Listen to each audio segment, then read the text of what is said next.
For the movie, Mark, it's so not an anime. So not an anime. Yes, we are running a little late. Hello, everyone. Welcome to another edition of the Spoiler Room. Thank you for coming down the stairs, pulling up a chair, pop in your favorite drink.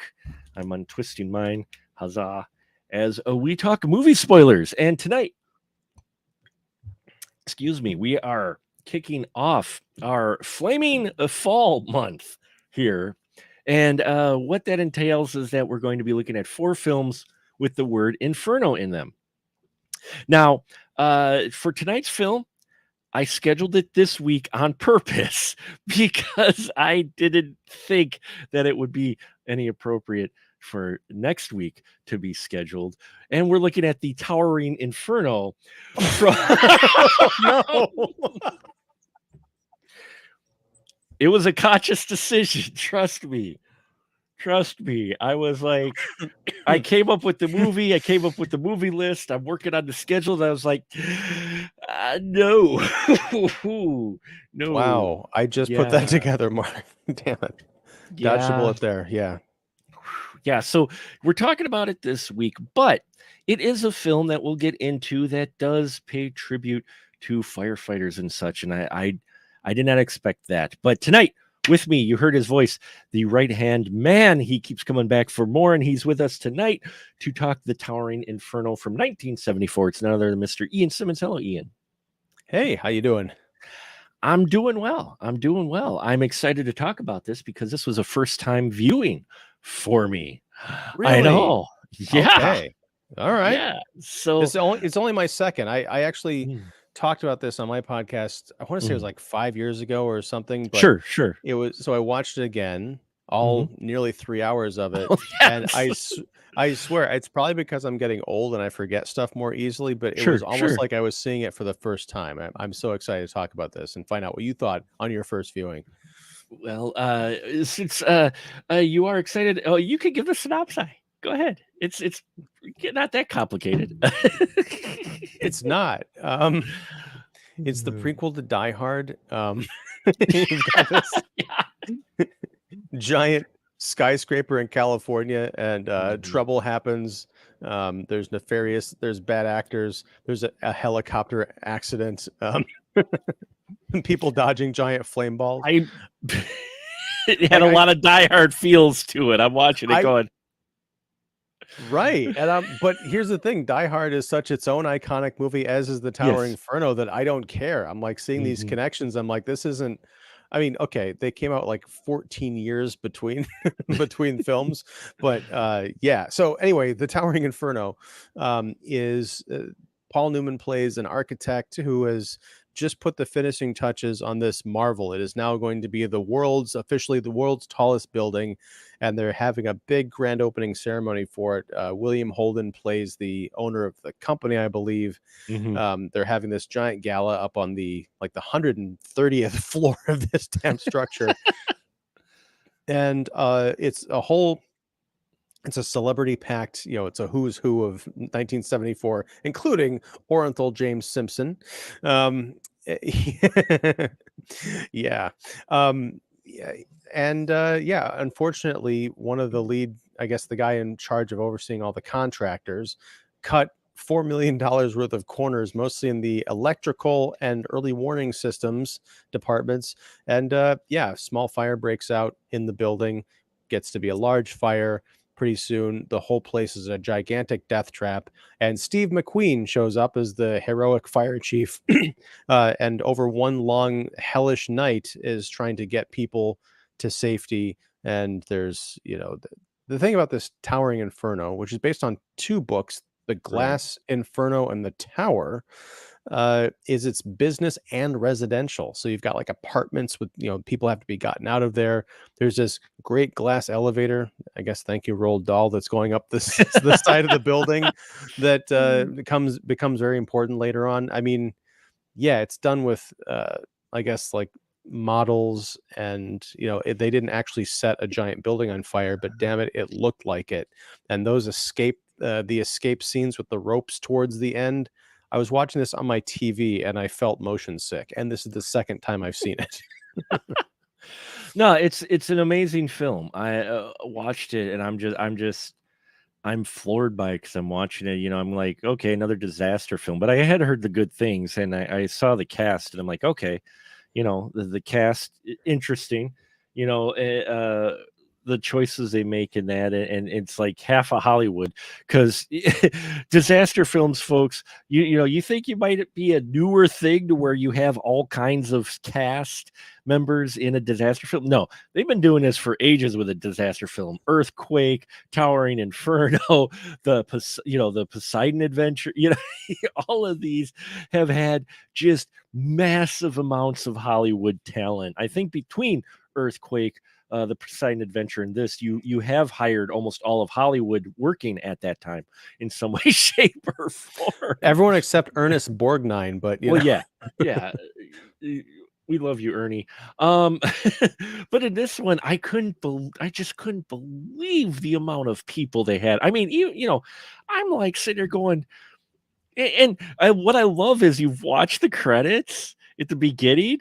You have the last credit before they go into the other, positions of the film, the other crew.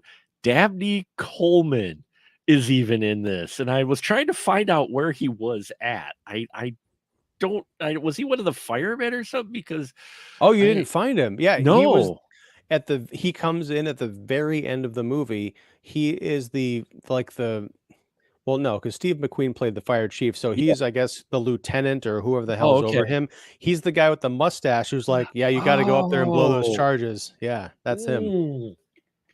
Barely recognized him because I was looking for he got last billing. I'm like, okay, well, you know, with all the names they have in here, sure. I mean, the Towering Inferno to me, it was one of those to where, yeah, I was like, when I saw the runtime, I'm like, oh, how 2023 of you, uh, at almost 3 hours.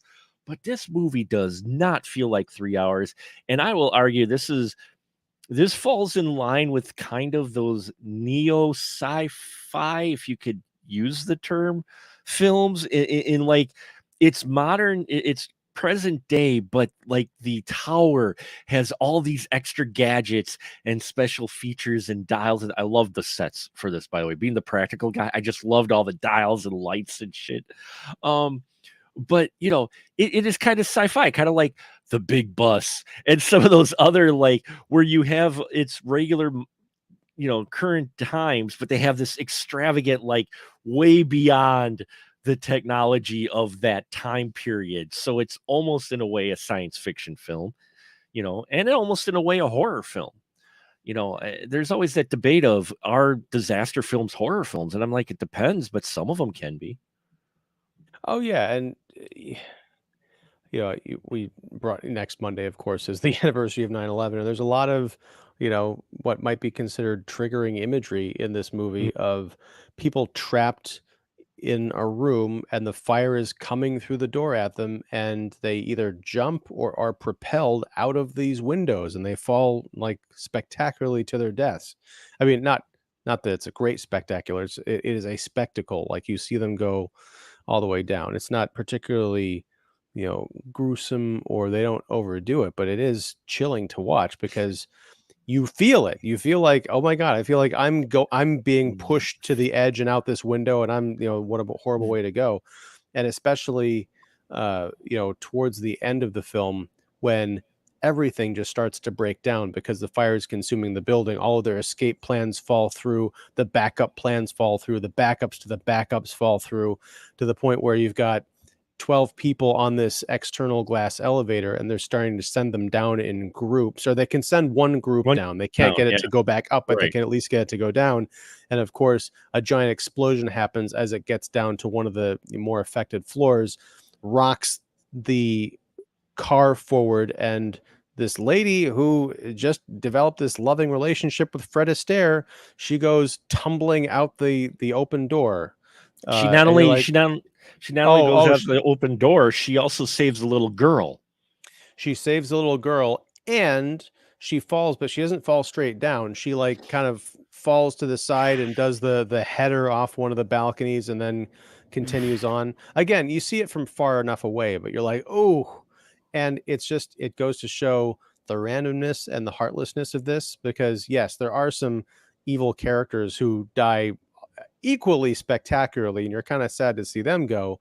But that was one of the moments where like, oh man, I really want to see her get together with Fred Astaire. I hope they're going to be, oh shit. And well, they do that a number of times because of when you have this many stars in a disaster film. I was wondering who was going to survive and who wasn't.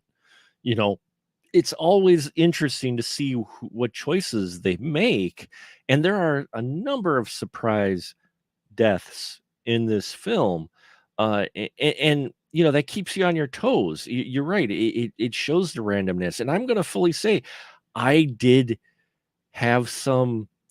I won't say like full on trigger, but it was eerie watching how they portrayed things here in the hotel as things got worse, and remembering the events of 9/11, and I'm like, it got an extra eerie feeling to it watching it the way it was portrayed that I might not have had before 2000, 2001, because I was like, whew, it really caught me. It did. um eh, because the way it's portrayed, it did bring back imageries that you had seen many times, and that in the media, and that when the real in real world, kind of life imitating art in many ways of what had happened. So yeah, watching it portrayed here, I was like, wow, this is eerie, you know and but even if it wasn't for the events that have happened, over the what, 20 some years ago. I apologize, I don't remember the exact date right now. I think was it 2001 or 2? I Yes. always Oh, one. it, Yeah. 101. It was 01. So 22 years later, in that, I still remember that imagery. So seeing this film, there's that extra layer. you know but even if it wasn't there, I think it would be, even if it's not portrayed that gruesomely, there are some pretty brutal scenes in here.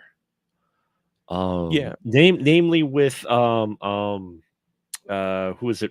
Was it Wagner and Robert Wagner. Yeah. Robert Wagner and his secretary, who he's having they're having an affair with. Um, what happens to them? I did not expect. Yeah. Now, I'll be honest, watching it this time, I started it in the mid Mhm. afternoon, but I was very tired. So I was kind of like, I was honestly like nodding off. I was in and out for Yeah, the yeah. first 45 minutes. And the first 45 minutes of this movie is all character setup. You do Hmm. get the establishment like, oh, there's a small fire here, and we got to check this and all that. But most of it is just getting to know the characters, which is it's a strong suit, but there's a lot of conversations about business. And Doug is the Paul Newman character. Is what's he going to do now that he's achieved his masterpiece? And he's kind of seeing Faye Dunaway's character Susan, and what's his name, uh, Mhm. William Holden's character Jim Duncan, the big wig. He's got his daughter and his daughter's husband who works for him, and he's the one who's cutting corners. So all this kind of like corporate politics and stuff. I was like, I don't know what's going on here. But so was Robert Wagner's character and the secretary, they were sleeping with each other, but was Yes. it an affair, or was it just the fact that he Yep. was her boss? I didn't remember what the deal was there. I shouldn't say affair. When I say affair, I don't mean affair like he was cheating on his wife. Affair as a boss secretary relationship Right. of sorts, and that sometimes referred to as an affair. They have a relationship, and their boss, secretary. So that's not exactly a They're business keep appropriate, but Yeah, they're keeping it from Mhm. everybody else. In fact, because there's that big dinner party, and Robert Wagner's character comes up to the office and he's like, Lori, I need you to, take a memo for me or something. And one of the other secretaries is like, oh, if you just left, I'm sorry, if you just left with me 10 minutes early, you wouldn't have to stay late. She's like, it's okay. Uh, Yeah, and then we find out why. Yeah, right. But the nice thing is like, and it's something that you don't really see a lot of Mhm. in movies, certainly, and on television. But the was gonna sound, I don't want this to sound offensive, but sort of the older secretary, you Mm. know, and this, it's not like this businessman is going after the 20 something, Right. hot chick or what, or, whatever. They are two adults who really seem to have affection for each other. Mhm. And that really comes out later in the movie when he's about to sacrifice himself. He's got some degree of confidence, but he also kind of knows this might be it. But, they're, you can really feel the love there. You don't get Mhm. a whole lot with these characters, but what you do get feels really special, and that's what makes it all the more sad. Like when Robert Wagner, when they're trapped in this apartment and he douses himself in towels and goes out and he's like, I used to run track or something. And then you see him trying to make his way through this burning room to get to the other side to get help. It's like he never had a chance. And then she gets taken out. It's just like, ugh, it's, again, it's the same kind of randomness of death that does, this isn't a movie that you go to like a horror movie. You're like, oh, I can't wait to see how these people get chopped Yeah. up. It does make you feel kind of sad and heavy inside, but like you've been entertained, strangely enough.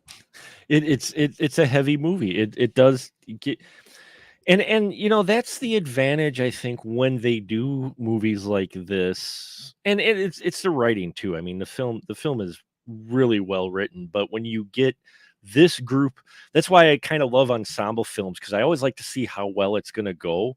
But when you get this group and caliber of actors, even in small roles, those small roles have get meat to them, because you're right. I mean, we don't get a whole lot of screen time with Wagner and Laurie. I think it is um, Susan Flannery's character. I think we don't get a whole lot of time with them, but the performance and the way they're written enough, you feel for these characters enough to where then when it happens, and then, yeah, there's a moment later on, it comes back around when the firefighters get up there and actually control the fire on the floor. They manage to find a watch that has his name on it. And they go, one of they ask if it's a firefighter. He goes, one of yours? He's like, no, it must have been a civilian. And it's like, wow, that's just God, eerie. It's very eerie and effective. Well, also, I mean, the character of Carlos, played by Mhm. Gregory Sierra, essentially the bartender at this big, party, Yeah. working with the rest of the staff. There's this great scene where the two kids who have been rescued by, Paul Newman and the doomed lady who falls out the elevator later, they make it to safety inside this party. Now they're all trapped and have to figure out way out, but things aren't quite as dire yet. Right. So Carlos makes the two kids these huge like ice cream sundaes, and he like gives it a little cherry on top, and he smiles, and he's a really, kind of a cool background character, and he almost makes it to the end. Almost. Almost. Almost, and then a fucking statue falls on him and impales him, and then you say, "Oh, maybe he's gonna be," and then the blood squirts out of Yeah. his mouth, and he falls limp. I'm like, "Oh, Carlos, Oh, no." Carlos, not Carlos. Yeah, and that's the thing, is it's that unpredictability. And as much as you don't like to see that, and you don't want to see these characters die, on the other hand, as far as for a compelling story, it definitely gives you that by having that randomness. Like suddenly, wait, that guy just was one of the top bills, and he just died. He just caught fire and died. It's like, oh my god, nobody is safe in the film, and I guess the one bad guy you could put in here, because it's not even, I mean, it is. He's kind of the pseudo bad guy, which would be William Holden's character, who you barely will recognize with his leisure suit and his glasses. And I'm like, wait, that's William Holden. Oh wow, you know. But you're I guess the guy you could probably consider the most evil is Richard Chamberlain. Oh yeah. It's like, wait, Richard Chamberlain's the heavy? He's the antagonist in this film?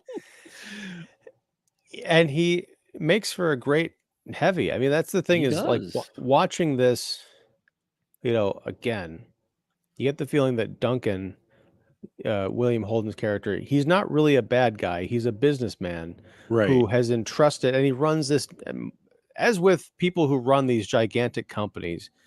yes, there's a line, there's a line of thing like, yes, they're ultimately culpable for everything because the company, they are the steward of their Hmm. company. However, in order to run a massive multinational corporation or whatever he's got going, he's got to entrust people to carry out his orders. And he hired Richard Chamberlain's character to, cost effectively get this thing built. And Duncan is so confident in this building because he believes that everybody has built it to specification, that they haven't cut corners, they've just built it cost effectively. But he keeps telling people, like, no, a fire can't break out in here. It's state of the art everything. We've got detectors and sensors and all this other stuff. The wiring is 100%. He keeps bringing this up throughout the movie whenever people keep trying to tell him, no, the building's on fire. He's like, that's impossible, because he genuinely believes, because he's been led to believe, that everything is above board. But no, Richard Chamberlain is like, you never bothered to look into the details. I told you I was going to save you a bunch of money. And I don't know if this was actually said, but I'm sure Duncan was thinking it. Yeah, I meant save me a lot of money, but not if it meant that you could eventually burn this whole Hmm. place down and kill hundreds of people. I'm not a monster. Yeah, he genuinely felt for it versus Chamberlain's character, who, like I said, through and through is the bad guy in this. He gives two shits. He's the guy near the end when they have the rescue chair that he rallies guys to the rescue chair to, because he's like, okay, because they're in this promenade and they try to rescue him by helicopter, but the crosswinds are too bad and the helicopter crashes. There's fire below. The one escape they could go through, the stairs goes out. The door is blocked from concrete from bad construction. So they finally have to do these retrieval chairs where they do this wonderful thing with ropes and pulleys and that to get this uh, one by one chair, to the roof of the closest building. And so they drew numbers. I mean, Paul Newman's Doug Roberts character is a great character in here, because he tries to keep his head on things even as things are falling apart. And he comes up with the system of them drawing numbers, first the women and children and then the men. And so they get all the women out, one way or the other. And then it's all the guys that are left. And then suddenly it turns into it turns to Lord of the Flies. Simmons, Chamberlain's character, gets enough guys rallied together going, no, we're going to take it. So they bum rush the guys and they hop into the chair.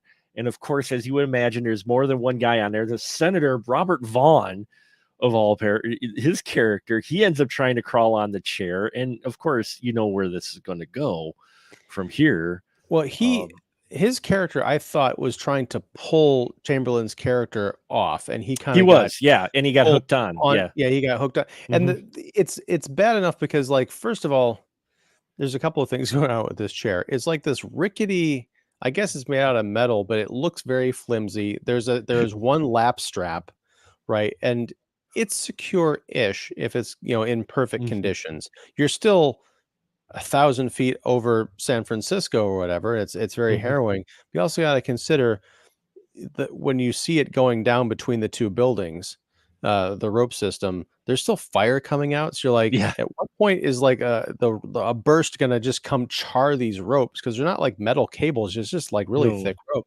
But also, this basket is like swinging in the wind, and people are Hmm. terrified to go out by themselves. When you get like 3 or 4 guys hang on this thing and it starts going out, and then Richard Chamberlain starts kicking guys off of this thing. Yeah. It is the most brutal, like, desperate. He's like, there's too much weight, it's not gonna hold. He starts like kicking people, and then it flips over and everybody falls out. And like, oh man, it's so hard to watch. Even though these are the quote unquote bad guys, you still realize this is what could happen to anybody in an Right. hour of desperation. Yeah, and I think that's what adds to it is the fact that everybody in here, the decision and stuff, you're looking at it going, you could see this happening in real life, and unfortunately, in many respects, we have. So seeing it portrayed back in 1974 is like just eerie, and again, it's partially too because of the talent that you have. you know uh and even amongst all of this, they make a statement about corporate greed. They make a statement about how capitalism, if you will, about this, all mixed in with this. Like Doug Roberts, who is the architect, played by Paul Newman, fantastically. There's a number of points to where he's like, "Don't blame me." He's like, he's like, they didn't follow my specs. He's like, if they would have followed my specs, and listened to me and not opened the building early, it's basically Roy Schneider telling the mayor, don't open the beach yet. There's still a shark out Hmm. Yeah, it does get a bit messagey towards the end, but the nice thing is you can actually see the results of what they were trying to, Right. what they were warning against, in full Hmm. towering, flaming, living color.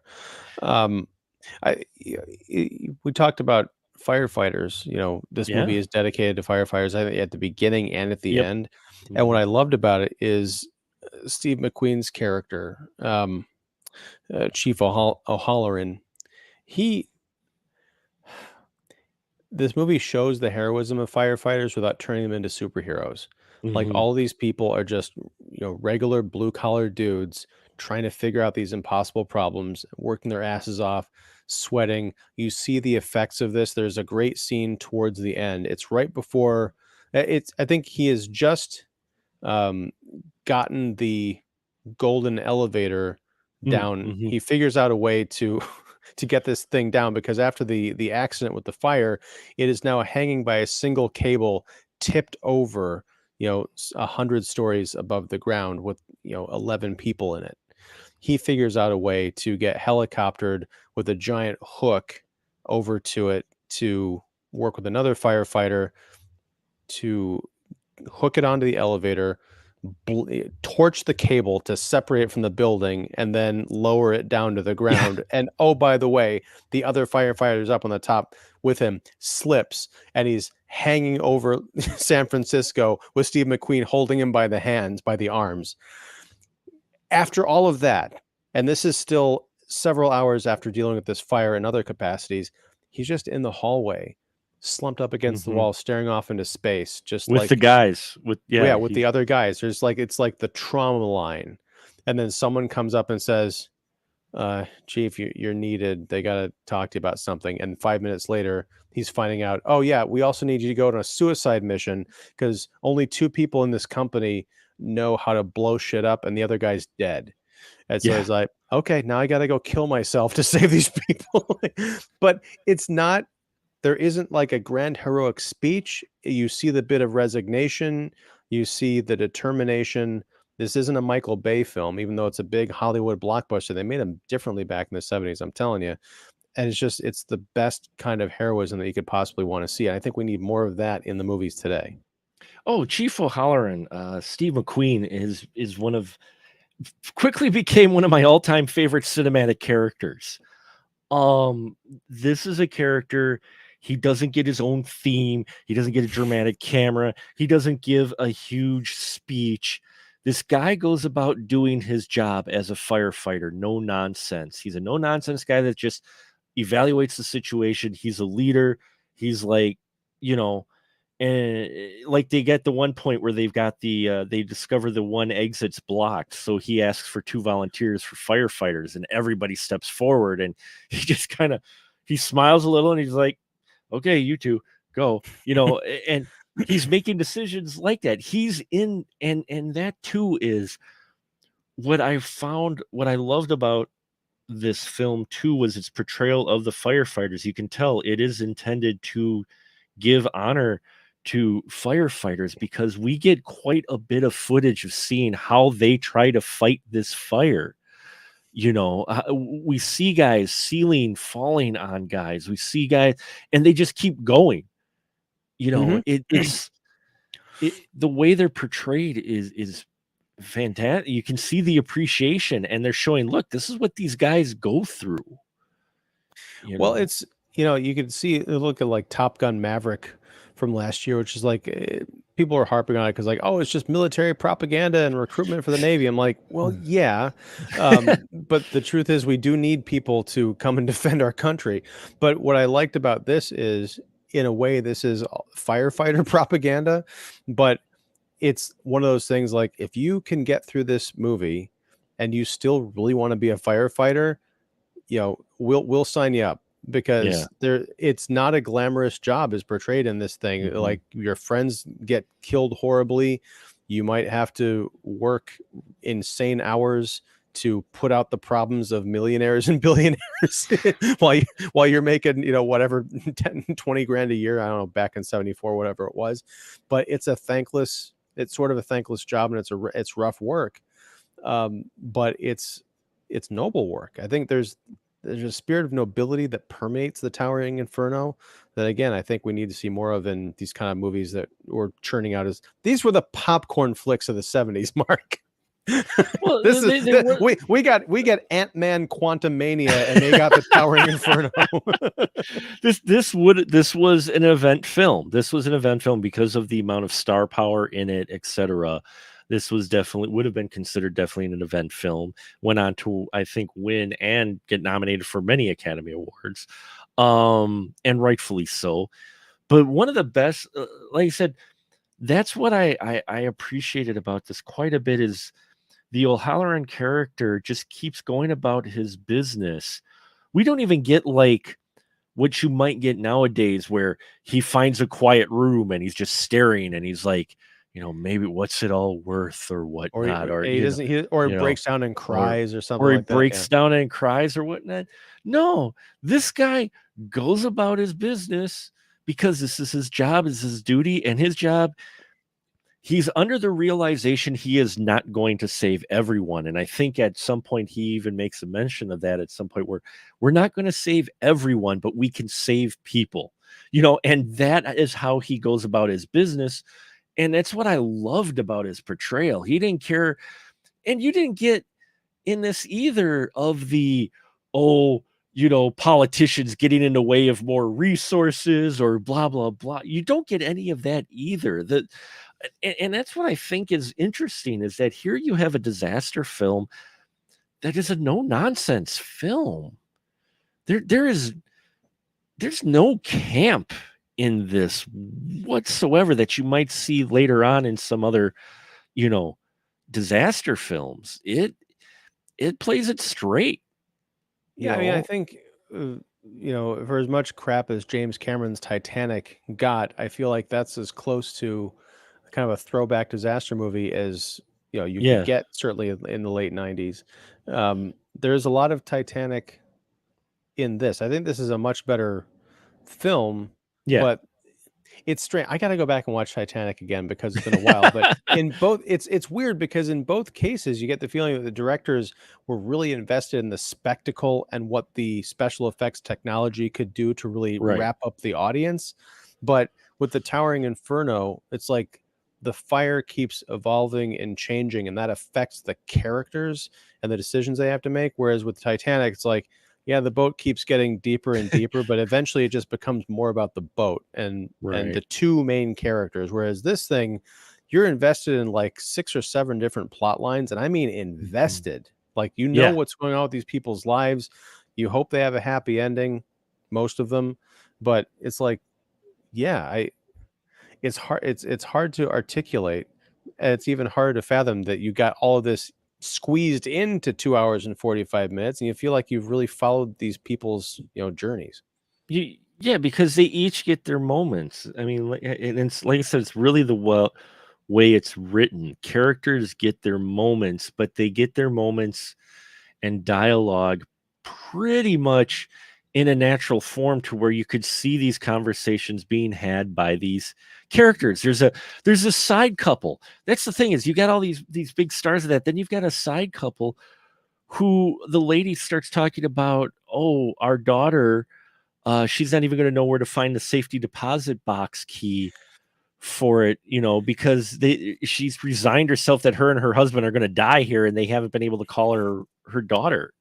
I think that I'm pretty sure that was the mayor and his Yeah, wife. it was a mayor and his wife. That's right. Yeah, And that, you know, again, a movie today, certainly, they would have been two-dimensional elite characters who they would have been probably scrambling to get on that chair. But in this movie, they seem to be decent people who've got a life outside of this, and they've got a daughter that they really care about, and they're thinking about these Mhm. kinds of things that you don't really think about until you're facing certain Yeah. certain death. Like I don't know where my safe deposit box key would be. I Mhm. don't think I have a safe deposit box, but I wouldn't think about it until you're starting to think Right. about, like, you're going through all the important things in your life and who you're going to leave behind. Like, Mhm. oh shit, I wish I were going to be around to help them, and I hope I still can. Yeah, and you get so many of those moments with these characters that it's just like you get the subplot with Richard Chamberlain and his wife, who's the daughter-in-law of Duncan who built the building, and there's a whole story with these folks as well that you manage to touch and get enough to where you're like, oh, where you can piece things together. It's amazing. And even when we get our two alphas, if you will, Steve McQueen and Paul Newman together, the architect, and when Steve McQueen shows up, there's not, oh, I'm not going to do this because this is my building or what. It's like Steve McQueen's character, O'Halloran, shows up and goes, hey, can you do this? And he's like, yeah, I can in about 1 minute. Okay. And these two just play, they just work together. There's not like a clash of egos like you're used to also seeing maybe in a film like this. Both of them are playing their characters like they know what they're good at and they play to their strengths and they're doing their best. Well, yeah, and from what I understand, it's a tribute to their talents as actors, because apparently there was a lot of drama between the two of them, Oh, I believe it. Yeah. um, you know, behind the scenes. But yeah, you got the feeling that and they don't really get to. It's very much another diehard situation, kind of Yeah. like with McLean and the cop.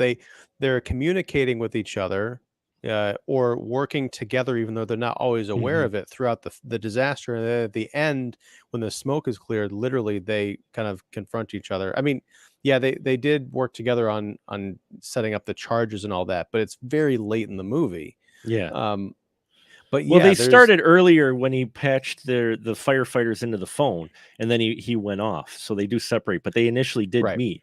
That's But right.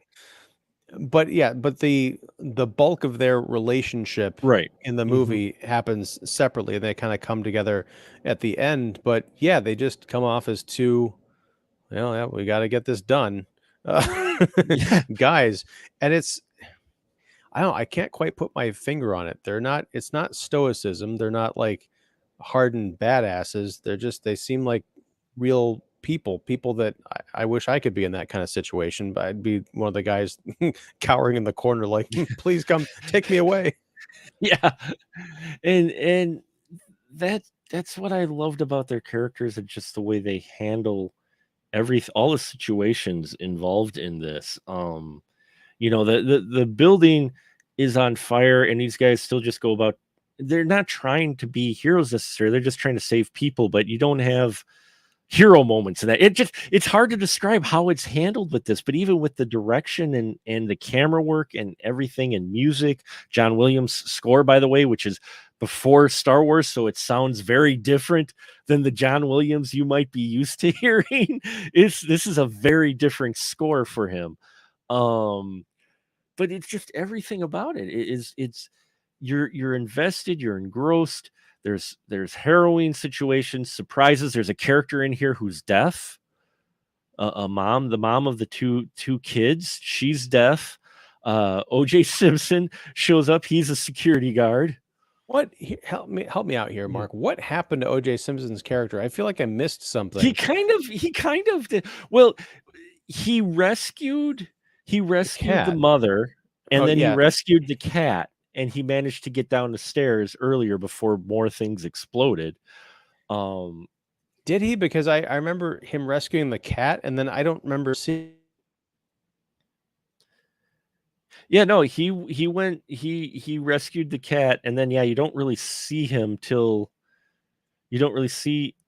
until the end of the film with the cat because he gives it to Fred Astaire because the cat belonged to the Oh, lady Fred Astaire was wooing. She's the one that saved the girl before she fell out of yeah. the observation elevator. Um, so yeah, I don't know where he went before that. It's kind of assumed he just went downstairs. He made it downstairs because not all the stairways right away were blocked off. But yeah, it was like, and the way they paint the situation is amazing because as the film goes along, it looks more and more dire. O'Halloran saving some people, but then every solution they come up with ends up at some point falling through, and they can only rescue so many people here and there. Um, and I just love how you're like, okay, you know, they've got the chair thing going, and then they're like, well, they only got about 15-20 minutes. Okay, how are they going to get out of this? You're thinking of more modern context of, oh, they're going to have some super, and then they're like, yeah, no, Halloran, you need to go up there, and then we're going to talk to the architect because he's the only one who knows where to place the charges. And you're going to go blow the 2 million gallons of water that are at the roof of the tower. Yeah, the promenade that where all the men are now who are left. Yeah, you guys might survive. Some of you, and you're like, holy shit. You're like, so just when you thought, okay, we know what cast of characters are going to make it to the end of the film, then they throw this in the mix, and then you're just like, well, who's going to live at the end of this movie now? And they throw that at you. So it's like, Yeah, it's the thing is they have this whole thing where they get more rope and they tie each other to these columns and to furniture and basically anything that they think is going to be stable. Um, but the 2 million gallons of water, you realize how powerful that is because it basically destroys like most of the ropes. Like you see these people just like they're tied down to a column and all of a sudden they're breaking free. Like, did they not tie it? No, they did. It's just the the force of the water destroyed the ropes. And you see bodies like flying and tumbling and sliding everywhere and falling into walls. It was basically just luck of which way you got washed. Did you get washed out over into the city through a broken window, or did you get washed mhm. like behind the bar and you're kind of like stabilized there? That last sequence, you in a movie that's full of sequences involving fire, it ends with water, and it's just as amazing and like tense as anything in the previous 2 hours. Yeah, yeah, it is. And then at the very end, O'Halloran, he's like, he looked at the architect and goes, "Hey, could have been worse. We lost less than 200 people out of the, 1,000 some in the building." And he takes that as a win, which shows you the mindset he has to be in the job he's in, you know? Um, and Well, then also, they have that exchange about architects and, maybe, we'll stop having this if they'll ask us to start designing the buildings. yeah, he's like, "I'll give you a call," or it's like, "You know where to find me." Yeah. I did like Newman's line about like maybe I think Faye Dunaway asked him like, what do we do now?" Is like, I think we should just leave it, like leave the building here as Yeah. as a monument to this kind of fucking awful business disaster. Yeah, he says that they kind of want to leave it as this remembrance of the hubris or whatever of cutting quarters in corporate America and how it could cost lives when you get to dealing with safety and that and yeah, I mean the tower itself, going to the practical and the production stuff we talked about, there's a lot of sets involved in here, a lot of practical effects, of course, obviously fire and that with our main actors, by the way, in fiery sets. But then they made the tower, and I shared it with Ian, and I'll put a link in the body of this description here. But there's a picture out there of the tower that they built for this, the quote unquote miniature, which is freaking tall. And I mean, it's huge for a miniature. They got it on a crane and everything. And I think that helped sell the idea because even though, it's 74 and the special effects that they had for this, they had a lot of casts. So special effects not necessarily are the greatest, but they're still impressive. And the way they shoot this miniature, I thought was very impressive. Yeah, I mean, there was I think it's only because I was aware as a, film critic and all this other stuff that they couldn't actually do any of this stuff with the giant tower. They couldn't put people in danger, Yeah. so it's special effects and miniatures. I was aware of that, but that took a back seat to the story and the amazing camera work Mhm. and the amazing miniatures and the practical fires that they had going on, because you're right, Mark. You realize that they've got Steve McQueen walking like with a team of firemen, like going to check out a corridor, and like right around the corner is a group of other firemen, with an actual inferno going on. It's not like rear projection or CGI or anything. Like, how the hell did they make movies like this back then? Yeah. But it felt completely real. I would love, maybe, next year's the 50th anniversary of this movie. I Mhm. hope it gets some kind of a release, even if it's like just at art house theaters or something like that, because this would be amazing on the big screen, I think. Oh yeah, I would this would be one that I wouldn't mind at all sitting in a theater and visiting again for sure. You know, I would love to see this because of the cinematography and stuff that they put in this film is amazing for what they do. Like I said, the sets, there's like this multi-layer set to where the stairway blows away and Paul Newman's character has to help the kids down, as well as one other person down the scaffolding that's bent, and they're hanging there. They're literally hanging. It's very impressive when you realize how much of this is really practical set, and how much, it's real. It's not CGI fire. This is real fire that these guys are doing. And yeah. Right. I mean, in that particular scene, it wasn't so much the fire, it was that the stairwell had collapsed below Right. them and they couldn't go up. So they had to get from one landing down to another, and there was like a giant chasm basically underneath this rickety, bit of, railing. And even though, it's a soundstage and all that other stuff, but you see Paul Newman and the kid actors, one of whom was Bobby Brady from the Baby Brady Bunch, Right. um, right? But you saw them like contorting and twisting their bodies and climbing, so it's a very physically demanding thing. It wasn't a lot of like cutaways of like, oh, I can just pretend, I can look like I'm starting down the railing and I'll get a stunt guy or whatever. It looked like people actually trying to escape uh danger. And that just there's another scene where Newman is in it's the cement, I think it's the cement Hmm. scene Oh where yeah, yeah, the yeah, doors to the promenade is yeah. blocked, so he has to go up into the ceiling and ends up going there above this shaft leading all the way down. I know it was a matte painting, but the It looked camera really angle is good. right on top of him. I honestly got freaking vertigo because I felt like he could fall into that matte painting. No, it was a really good matte painting.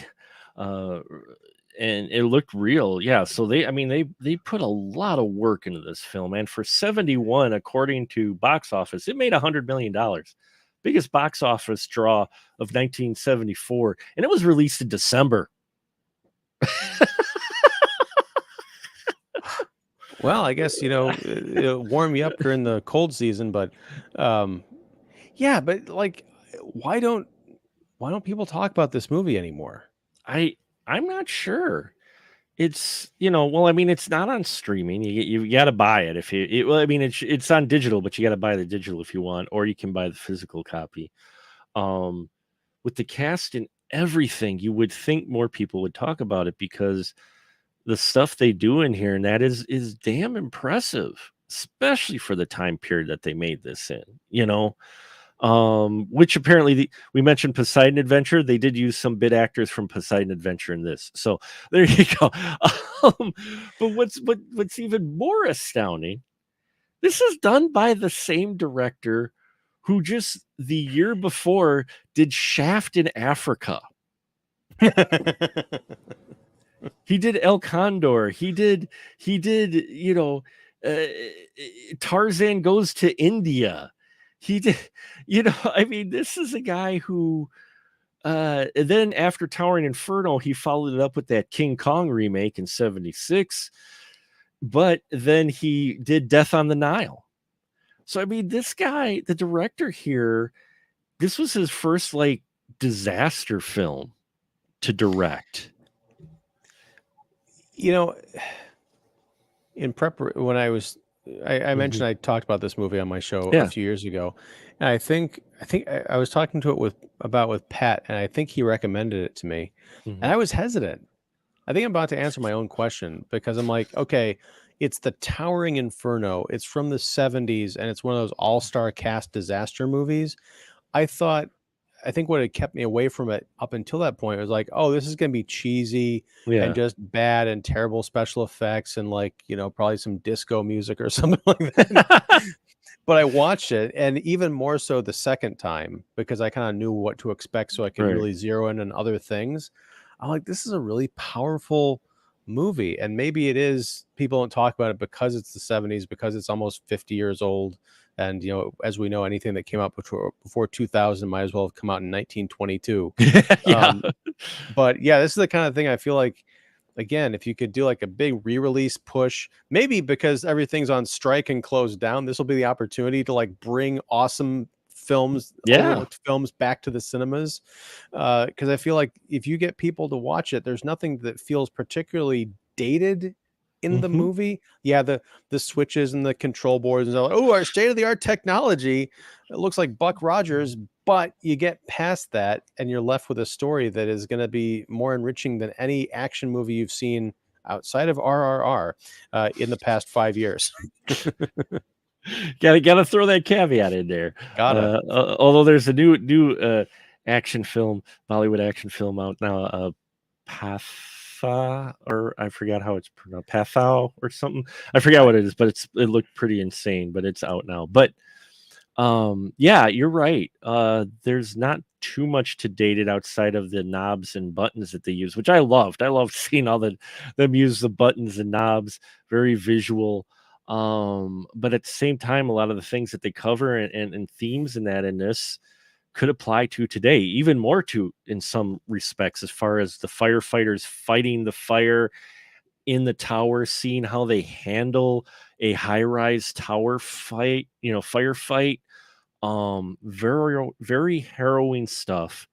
You could tell they were trying to get accurate. It did feel like it was accurate too, as far as what the procedures were with what the way the firefighters handled the fire on the floors too, how they went about it. Apparently, a real fire broke out, and Steve McQueen helped the real firefighters fight it out on wow. set. Yeah. And they hired about 1,000 real firefighters for the film too. So, Well, that's the other thing. Like during one of the establishing shots or one of the cutaways to the street, mhm. later in the film, you see all these fire trucks and you just see like the snakes of the fire hoses like overlapping each other, completely covering this plaza. And you're like, oh my God, they brought everybody in for this for this blaze. For the blaze, yeah, and it's impressive, and you can see where the care was put in, and like we mentioned, it bookends with dedication to the firefighters, those who do fight fires for to protect people and rescue people from awful situations like that. And there's care done when it comes to the firefighters. They don't they don't get cheesy lines. There's a couple guys in the one stairwell that get some fun lines because they're buddies, but at the same time, all of it's handled with care. And I think that's the big thing. I think it's all done with care and careful calculation because this is film. They didn't have digital where we could just shoot forever, or they could rely on, oh, we're just going to shoot this on, we'll composite it in post or whatnot. So I think they had to be more meticulous in what they were doing. Not only the sets, but then safety of your actors too, but also still make it harrowing or intense or emotional, however you want it. A lot of the sets filled with smoke for a lot of the film that couldn't have been easy for the performers. you know, like we mentioned, real fire. There's one scene where the firefighters are in the hallway trying to control the fire, and there's actually flame along the ceiling above them. And it's just like, this isn't like CGI fire. This is all like real fire in this film. Oh yeah, Um, there's the one guy. There was the scene where a bunch of people left the promenade, yeah, to get on the elevator when they weren't supposed to, because the idea is, well, this could open up on one of the floors and where the fire is and incinerate everyone. Of course it does, but then it comes back to the floor and it opens up, and a guy comes stumbling out of the elevator on fire and he dies. And there's a really quick shot, like it's almost in the background, where you can see the other piles of bodies that were in the elevator with him. Like, this is a PG rated movie from yeah. 1974. It is intense. Well, never mind the fact, when we mentioned the Wagner scene, when he decides to try to make a run for it, it's an extensive scene for someone to be on fire, but the stunt performer, whatever who they have, he's running through and he's on fire, and his character, he's got to act, and he acts like he's going to make it, and you watch him slow down, and he's still trying to fight, and then his body just kind of goes rigid and he just falls forward. He's on fire the whole time. There's an actual person on fire, stunt double or not, and you're just like, damn. What I loved about that scene is not the performance enhanced this, but we're kind of at a distance watching this full, like, wide shot of him going through this. We can see what he can't. Yeah. You know, he's got the towels wrapped around his head. He's going into this room. He vaguely knows which direction he needs to go, but as things are falling down on him and he's tripping over furniture and like there's fire coming at him from all these directions, you just imagine, like, he can barely see. He's probably suffocating. He's hot. He's partially on fire. If he's stumbling around, he's trying to get his Right. bearings. He's probably dizzy. You just feel everything he's feeling in that moment. You're like, just fucking dude, give up. Yeah. And yeah, it's a moving film. It's emotional, it's well crafted. I was impressed. I mean, I had heard stories about, how good it was, and I liked the cast, but I did not expect it to have the film be as good as it is. And again, maybe there is a bit of an extra level of not only appreciation for, firefighters and such, but also an extra level of meaning and eeriness to with the things that are portrayed given the events, in 2001.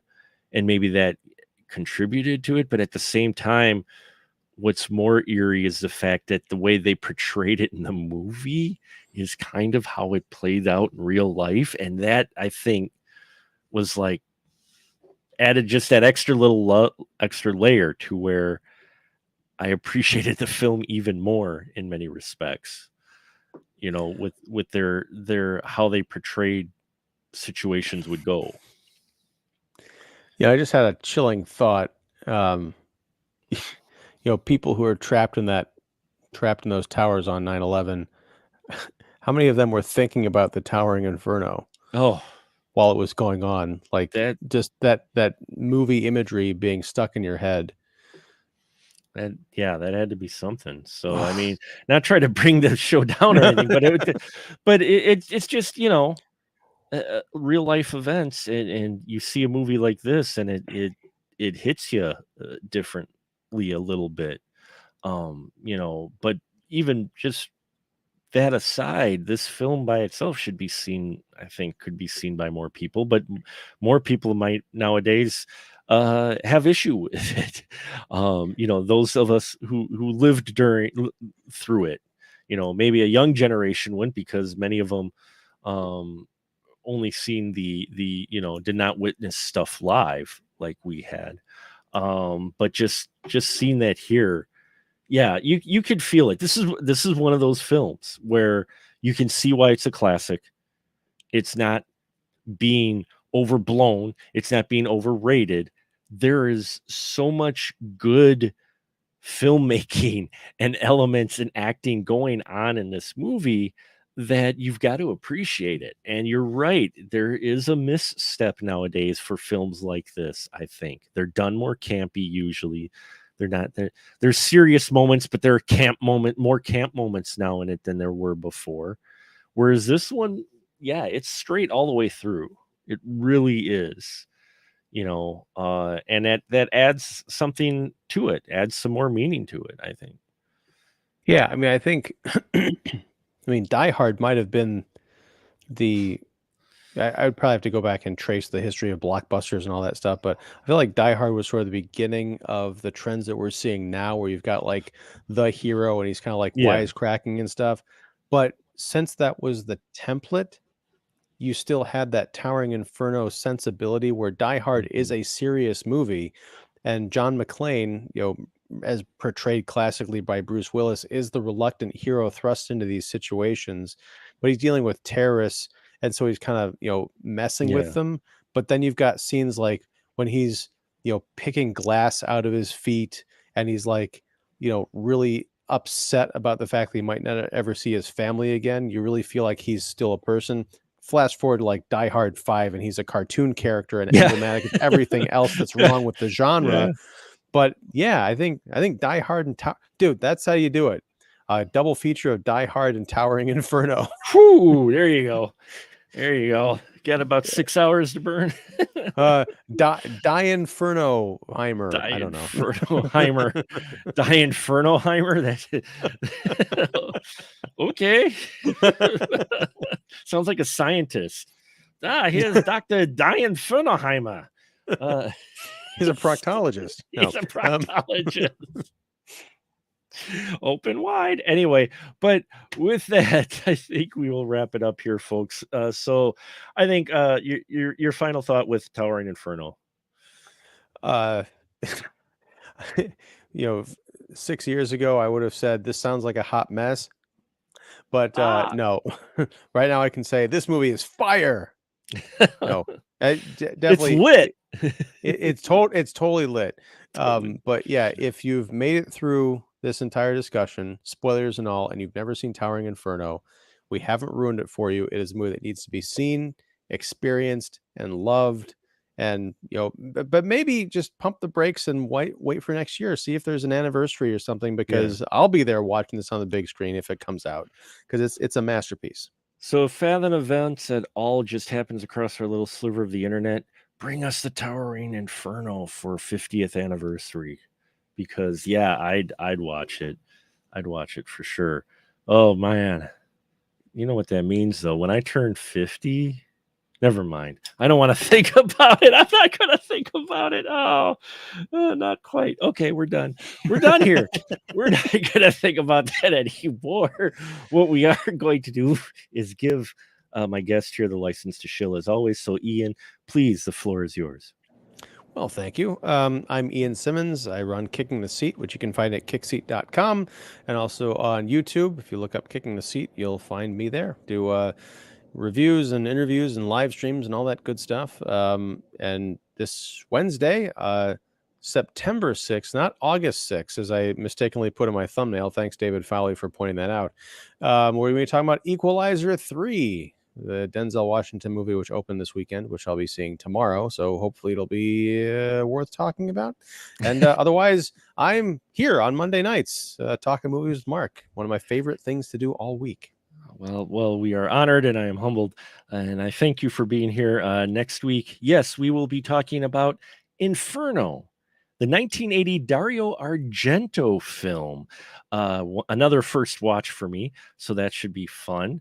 But yeah, so that's going to be next week at the same time, 9:30 live. And then the last two films of the month, you can see them on specialmarkproductions.com for the schedule, but it's going to be The Green Inferno the week after next.